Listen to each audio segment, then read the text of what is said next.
হ্যাঁ হ্যাঁ দিচ্ছি দিচ্ছি। ওমা, মাসি ফোন করেছে তোমাকে। মাসিকে বল না একটু পরে ফোন করতে, আমি রান্নাটা করে নিই। এক মিনিট দাঁড়াও। কেন কথা বললাম না মাসির সাথে? কি করতে হবে বলো, আমি করে দিচ্ছি। থাক মা, তোমাকে আর রান্না করতে হবে না, থাক। এক মিনিট তুমি একটু হোল্ড করো তো।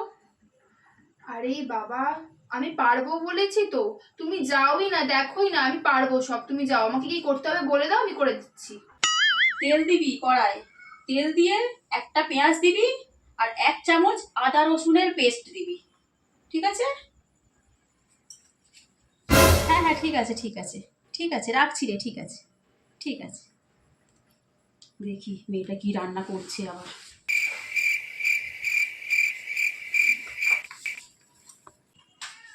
কিরে, কি হয়েছে এটা? কেন? তুমি যেভাবে বলেছিলাম তো সেভাবেই করেছি। ঠিকই তো আছে, তুমি তো বলেছিলে এইভাবে করে যেতে।